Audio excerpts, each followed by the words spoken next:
On the coast of Cornwall, there is a place where the sea swallows everything and never gives it back. For over 150 years, people have vanished here, pulled into the dark waters of Blackwater Mill. Locals say the mill is cursed, others whisper about something older, something waiting beneath the surface.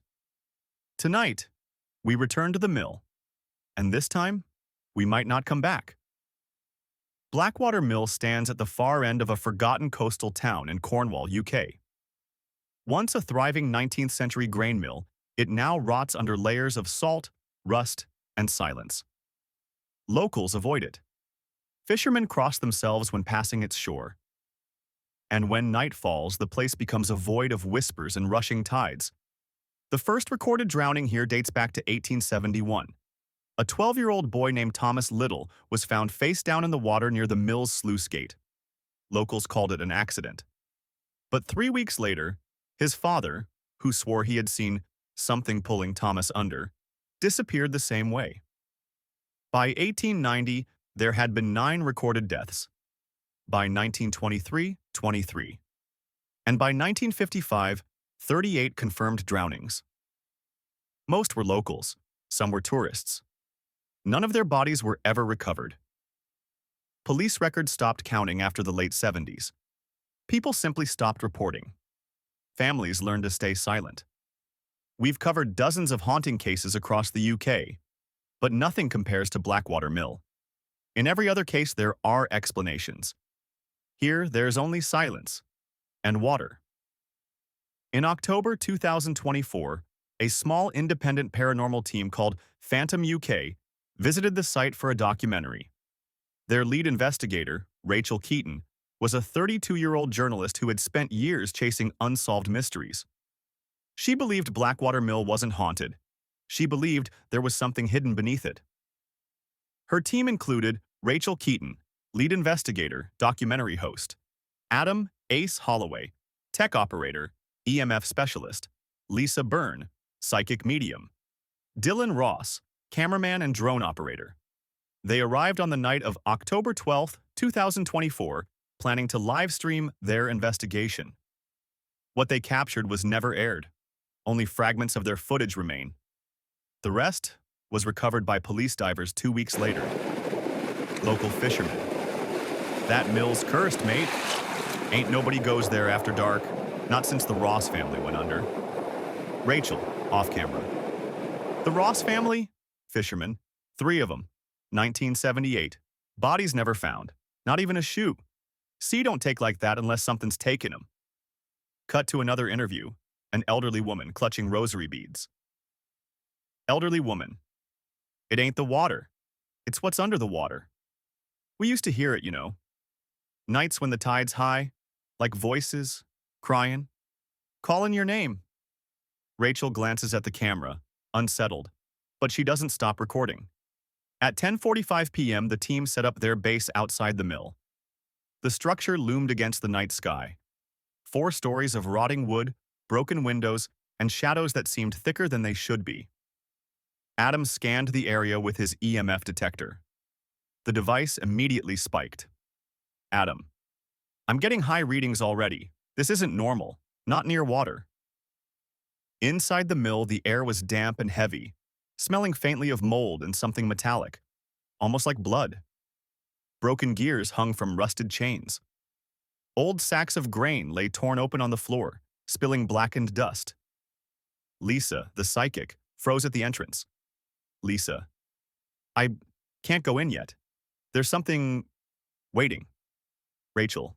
What do you mean? Lisa. It knows we're here.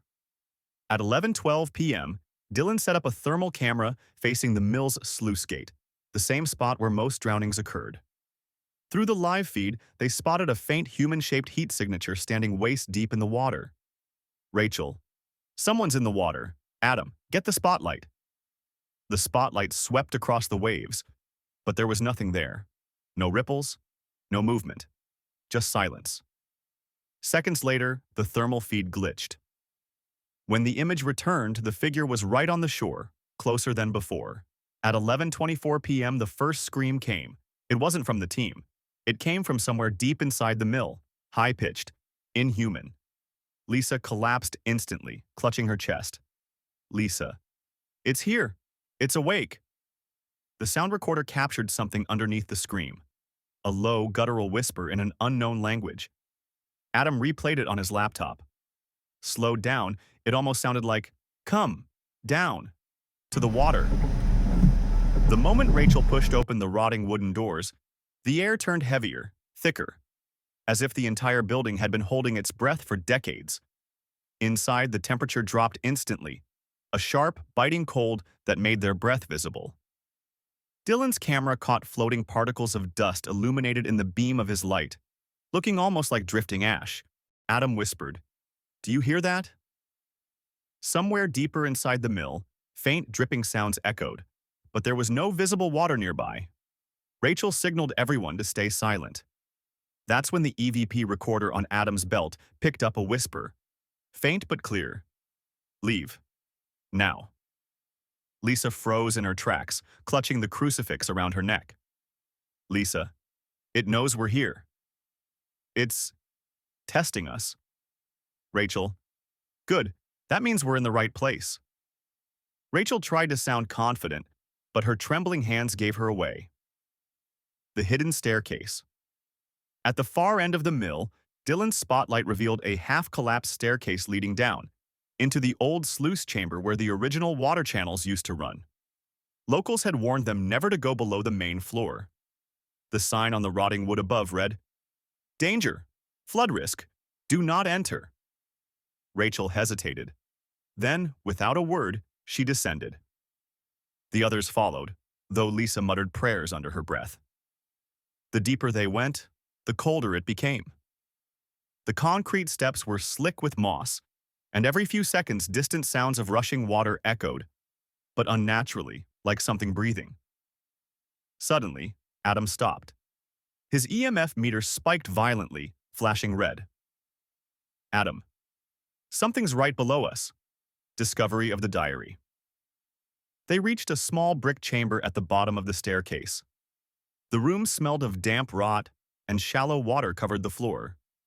In the corner, beneath a broken beam, Dylan spotted an old leather-bound book sealed inside a rusted metal box.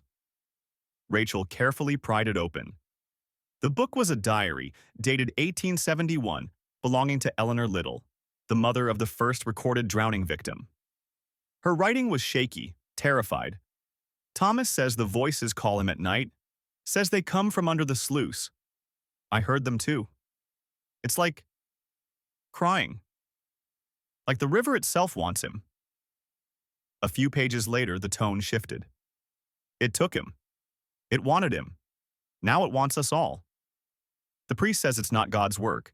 He says the mill was built on cursed ground." Lisa stepped back, her face pale as death. "Lisa, she's right. The ground here? It remembers. Voices in the water." At 12:27 a.m., Adam placed a hydrophone, an underwater microphone, into the shallow pool. Through their headsets, they heard whispers, not random static. Actual words. "Rachel, come, closer. Below." Rachel's hand shook violently. "Rachel, how does it know my name?" The voices grew louder, overlapping, hundreds of them, like a choir of the drowned. Then the recorder cut out, replaced by a deep, resonant hum, almost like a heartbeat beneath the water. First, physical contact. Suddenly, Dylan screamed. Something grabbed his ankle beneath the water and yanked hard, dragging him toward the sluice gate. He fell face first, his camera slamming into the stone floor. Adam lunged, pulling him back, but Dylan's boot came off, dragged under the water and gone instantly. Dylan, shaking. "Something's down there. There's something alive down there." Lisa's voice cracked as she whispered, "Not alive? Not anymore." The locked door. As they regrouped, Rachel noticed an iron door at the far end of the sluice chamber. The hinges were rusted, but fresh scratch marks covered the surface. Deep gouges, like fingernails clawing from the inside. Carved into the metal, faint but visible, was a single word: downstream. Adam frowned. "That's where the bodies go, downstream. That's where they all disappear." Rachel made the decision instantly. Rachel, we're opening it. Lisa stepped forward, panicked. Don't. I'm begging you. If we open that door, we let it out. The presence revealed. The moment Rachel touched the handle, the temperature plunged. Their breath turned to fog, and every light they had, camera LEDs, headlamps, even Adam's EMF display, flickered violently. Then came the sound, a deep, wet gurgling, followed by dozens of overlapping voices, screaming and whispering all at once. The sound recorder later revealed a phrase repeated over and over. Blood. Below. Blood. Below. Suddenly, the entire mill shook, as if something enormous shifted beneath them. Lisa collapsed to her knees, sobbing. It's awake. Oh God, it's awake. The air was wet and heavy as Rachel ran her fingers across the rusted iron door. Its surface was cold, unnaturally cold. Behind it, a faint thudding sound echoed, like a distant heartbeat beneath the earth. Adam aimed his flashlight at the carved wood. Now,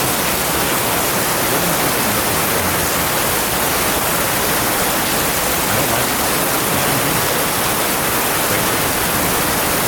If there's anything hiding out, that's where we'll find it. Lisa clutched her tight. Her voice trembled. Rachel, I'm warning you. There's something sealed down there for a reason. Rachel ignored her. She twisted the handle. It resisted at first, then gave way with a loud metallic snap. A cold gust of air burst out from behind the door, carrying a stench so foul it made them all gag. The scent of salt water, decay, and blood. The descent into darkness. Beyond the door, a narrow stone staircase spiraled downward into pitch-black darkness. Small rivulets of black water ran along the steps, vanishing into unseen cracks below. Dylan hesitated. Do we have to go down there? Rachel. Yes, keep the cameras rolling. The deeper they went, the louder the sound of rushing water became, as if they were descending into the throat of the earth itself. Halfway down, Adam's EMF meter spiked violently again, red lights flashing so fast they looked like a strobe. Adam, we're standing right above something big.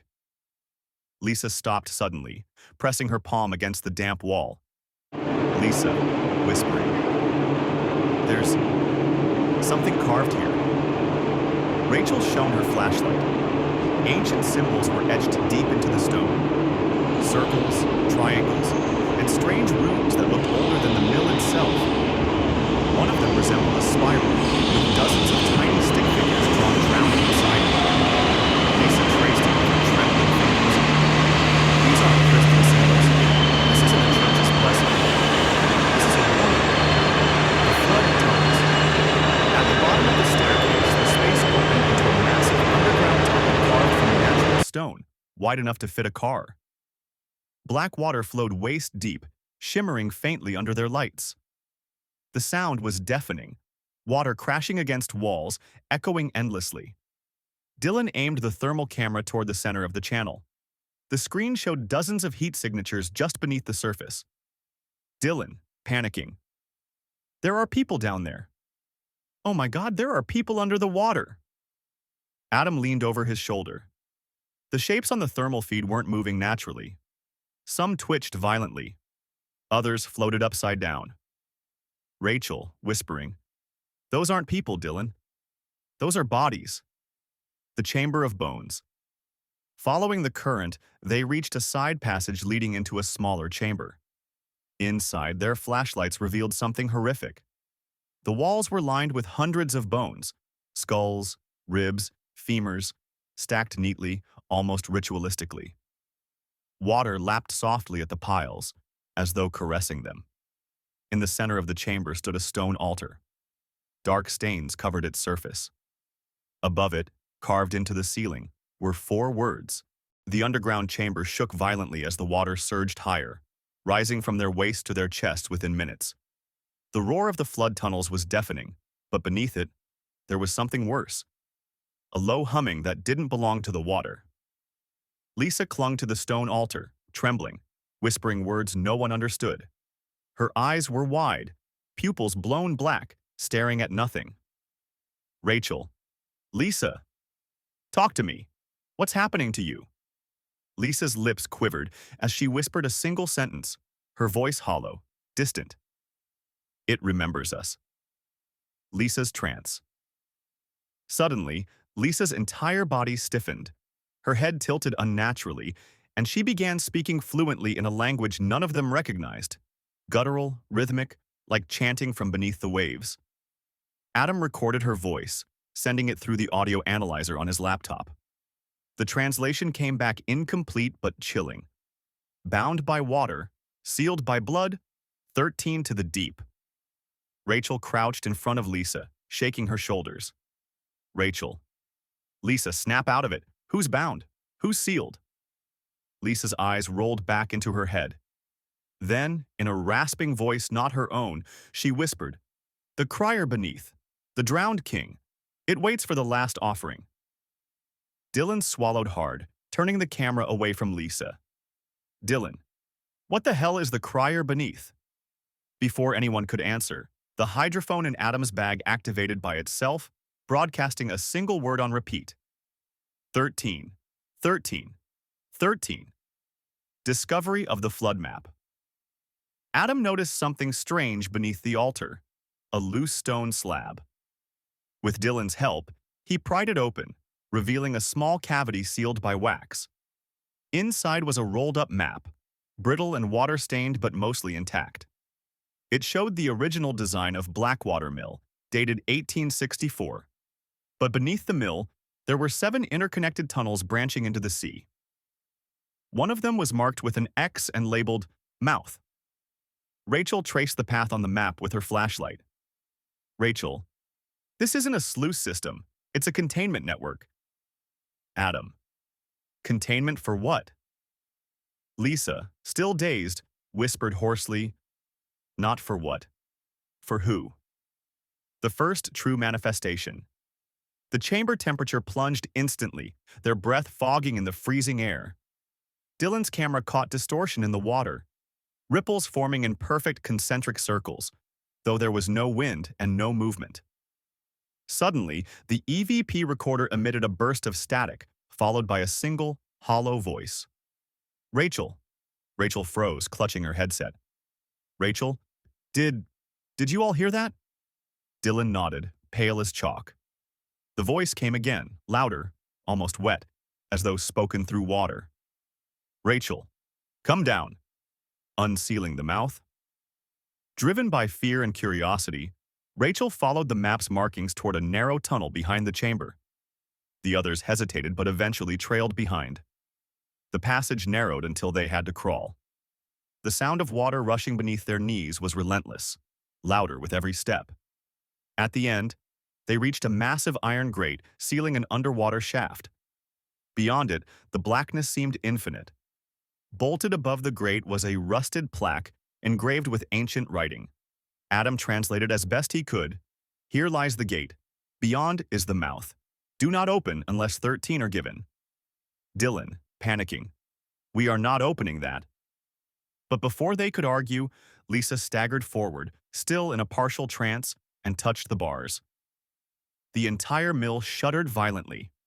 A deep, inhuman moan reverberated through the tunnels, shaking droplets loose from the ceiling. Then the water shifted direction, now pulling toward the grate as if something on the other side was breathing in. The drowned children. Suddenly, Adam's thermal camera detected movement all around them. Dozens of child-sized shapes stood waist-deep in the rising water, surrounding them silently. Dylan, shaking, "Oh my God, those are kids." Rachel slowly raised her flashlight. What she saw drained the blood from her face. Pale, bloated figures of children, their skin gray and wrinkled, stood perfectly still. Water streamed endlessly from their open mouths, their eyes cloudy and lifeless. One small girl stepped forward. Her voice was barely a whisper. "He's hungry." Lisa screamed, collapsing into the water. The children vanished instantly, leaving only ripples where they'd stood. The final warning. As Dylan helped Lisa up, the EVP recorder came alive again, but this time it wasn't static. It was a chorus of hundreds of voices speaking in unison. Do not unseal the mouth. Do not feed it. 13 is enough. Rachel clutched her headset tighter. Rachel, then why are we here? Why is it waking now? The voices responded together, overlapping, almost screaming, because there is no 13.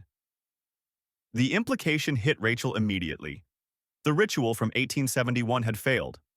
The 13th sacrifice never happened. The creature beneath was never fully bound. Lisa suddenly gasped, her body convulsing violently. Dylan tried to hold her, but she screamed with unnatural strength, throwing him back into the wall. Her voice deepened into a guttural growl as her eyes turned jet black. Lisa, possessed. It's awake.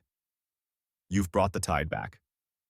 Rachel slapped her, screaming her name. But Lisa only smiled, her head twitching unnaturally fast. Then, in a horrifying moment, Lisa opened her mouth and water poured out, gallons spilling onto the stone floor though there was no source. Adam stumbled backward in terror. Adam, she's drowning from the inside. The entity emerges. The sound beneath the grate grew louder, a deep, wet rumbling. Then the bars began to bend outward, metal groaning as something massive pushed against them from below. Suddenly, a single pale skeletal hand burst through the water, clawing at the gate, its nails black and jagged.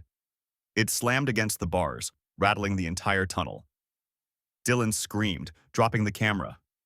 Rachel, we need to get out, now! But the current had reversed again, dragging them toward the grate with terrifying force. Dylan clung to the stone wall. Adam grabbed Lisa, and Rachel wrapped her arms around the altar's base. From the darkness beneath the water, a distorted guttural roar bellowed through the tunnels. Feed me. Escape attempt. Rachel yelled for Adam to find another exit. Adam's flashlight caught a narrow shaft above them, carved into the ceiling. It looked unstable, but it was their only chance. One by one, they scrambled up the jagged rocks, pulling themselves into the shaft as water surged higher. Dylan went first, followed by Adam dragging Lisa.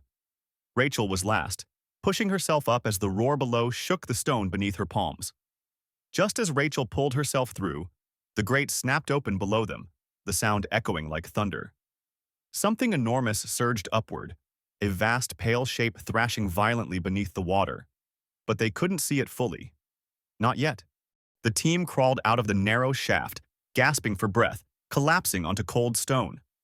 Behind them, the roar of rushing water echoed like a hurricane underground. Rachel rolled over, drenched and trembling, staring at Lisa, who was barely conscious. Water still trickled from her lips, soaking her collar. Rachel, Lisa, stay with me. We're getting out of here. Adam wiped his forehead, shaking violently. Adam, we need to go. Now, before that thing... A deep rumble interrupted him, vibrating through the stone beneath their hands. Then, slowly, a sound emerged, a low, wailing cry reverberating through the tunnels. It was human, but not. The team stumbled forward through a winding corridor, following the faint glow of Dylan's emergency light. But as they walked, their own footsteps echoed unnaturally, multiplying, as though hundreds were walking with them. Rachel stopped, straining her ears. Behind them, whispers. Hundreds of them. Soft, pleading voices, overlapping, surrounding them entirely. Help us. It's coming. Don't look back. Dylan. Screw this, we're leaving. He sprinted ahead, but his camera feed glitched violently, static tearing across the screen. Then, for a single second, his lens captured something behind him. A pale, elongated figure crawling along the tunnel wall, its limbs bending backward, moving unnaturally fast. Lisa suddenly screamed, clutching her head. Her voice shifted again, deeper, layered with two tones at once. You can't run. You've opened the mouth. The tide returns. Rachel slapped her, desperate to break the trance. Lisa blinked rapidly, regaining control for a moment, long enough to whisper, "It wants me." Rachel, what do you mean? Lisa, Horse. I'm the 13th. Adam froze, realization hitting him. Adam. That's why it called your name. The ritual, it never finished. Lisa shook her head violently, screaming, Lisa, I won't give it what it wants. The ground lurched violently, knocking them all off their feet. Water burst through cracks in the ceiling, rushing down like veins tearing open. They reached another chamber where ancient wooden beams supported the stone ceiling. The roar of water grew deafening. The flood tunnels were collapsing. Suddenly, the hydrophone picked up a sound so loud it nearly blew Adam's earpiece. A scream. Not human. Not animal. A distorted, multi-layered wail that reverberated inside their skulls. Then came the voice again, deeper this time, vibrating through the walls. 13. Now. Lisa fell to her knees, coughing up more water, clawing at her throat as though something inside was pulling her down. Rachel, we're not letting it take you. Move. They dragged Lisa between them, forcing their way up a broken staircase. But halfway up, the stone gave way beneath Dylan, and he fell. Dylan's scream echoed as he plunged into the black water below. Rachel turned, reaching out, but he was gone in seconds, swallowed by the current. Then, suddenly, his camera feed came back online. On the shaky footage, Dylan was underwater, surrounded by dozens of pale, floating corpses. Their cloudy eyes opened simultaneously, staring at him. Dylan screamed, bubbles escaping his mouth. But no sound came through the feed. Then the camera caught something else. From the darkness below, an enormous, pale face emerged, jaw unhinged, teeth like broken glass, hollow sockets where eyes should be. Before the feed cut to black, Dylan's voice came through one last time. It's not human. The final chamber? The remaining three, Rachel, Adam, and Lisa, stumbled into the final chamber. Massive stone pillars jutted from the ground, covered in spiral symbols identical to those upstairs. At the center stood a stone dais surrounded by chains. On the floor, carved deep into the rock, were the same words from Eleanor's diary. Drowned to be born. Lisa collapsed onto the dais, screaming as water poured from her eyes. Adam grabbed Rachel's shoulder, panicking. Adam, we have to finish it. 13 sacrifices bind it. That's the only way. Rachel shook her head, horrified. Rachel, I am not killing Lisa. The EVP recorder exploded with static. Then, clear as day, 100 voices whispered at once. One must drown, or all will drown. The crier beneath rises. The ground trembled violently as cracks spiderwebbed across the floor. Water surged upward from beneath the dais, spiraling violently as if something enormous was clawing its way free.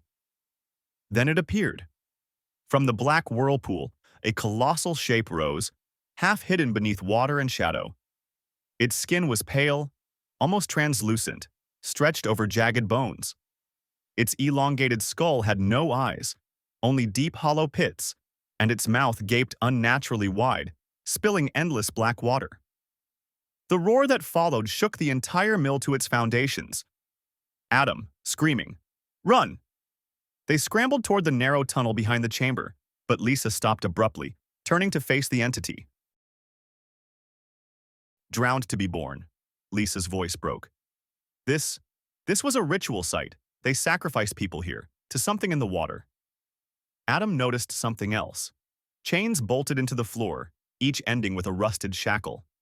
He counted 13 in total. Rachel, 13 sacrifices, 13 souls. Suddenly, the hydrophone in Adam's bag began to pick up a signal on its own. No one touched it. A distorted voice came through, gurgling, as if speaking from underwater. Leave. Now. Before the tide turns. The first apparition. Just as the words faded, Dylan's camera captured movement at the far end of the chamber. A figure stood waist-deep in the water. A woman, her dress shredded and soaked, hair hanging over her face. Her head twitched unnaturally fast, like an old VHS glitch. Rachel, whispering, "Hello. Are you one of the missing?" The woman slowly raised her head, revealing milky white eyes and a mouth full of rotting black teeth. Water streamed endlessly from her lips as she rasped, "Don't! Set it free!" Suddenly, the lights flickered violently, and the woman vanished beneath the surface without a sound. The Blackwater surge. Seconds later, the water level in the chamber began rising rapidly, gushing in from unseen openings. Within seconds, it was up to their chests. Adam, shouting, "We need to get out, now!" They turned to retreat, but the narrow staircase was already flooded. Water roared around them, pulling at their legs like unseen hands. Then came the sound. A deep, guttural roar reverberating through the tunnels, shaking the stone walls. It wasn't human. It wasn't animal. Lisa clamped her hands over her ears, screaming, "It's awake!" We woke it up, trapped below. Rachel pushed Dylan and Lisa toward a narrow ledge above the water, while Adam tried to stabilize the equipment. The EMF meter exploded in static, emitting an ear-piercing screech before dying completely. For a few seconds, there was silence. Just the sound of their own ragged breathing. Then, from beneath the water, something enormous moved. The current shifted violently, pulling them toward the altar chamber. Dylan aimed the camera down, and for just one frame before the feed cut, it captured something vast and pale beneath the surface, too big to human. Lisa, to the creature, "I'm not giving you my life." The creature lowered its skeletal head, emitting a sound like distant thunder, then spoke directly into their minds. "Then I'll take yours." Lisa's sacrifice. Lisa turned to Rachel, tears streaming down her face. "Lisa, if I die, it goes back under. That's why it's been waiting. I'm the 13th. Rachel, shaking her head. "No. We find another way." But before Rachel could stop her, Lisa sprinted to the dais and threw herself into the whirlpool. Instantly, the water surged upward, wrapping around her body like living tendrils, dragging her down. She screamed once and was gone. The creature let out a deafening wail that shook loose chunks of ceiling stone. Then, silence. The whirlpool stopped. The water level dropped rapidly, draining back into the black tunnels below. The ground stilled. Adam collapsed against the wall, gasping for breath, drenched and shaking. Rachel fell to her knees, sobbing silently. The mill was quiet again. For a moment, it seemed over. 2 weeks later, police divers recovered fragments of Dylan's camera from the lower tunnels. When investigators played back the final recording, something unexpected appeared. In the last frame, before the feed cut completely, Lisa's face appeared underwater, eyes open, smiling unnaturally wide. Behind her, dozens of drowned figures floated silently, their mouths moving in unison. The distorted audio revealed one final whisper. "The 13th binds us, but not forever." Blackwater Mill remains sealed to this day. No bodies were recovered. Some places should be left forgotten, but the tide always returns.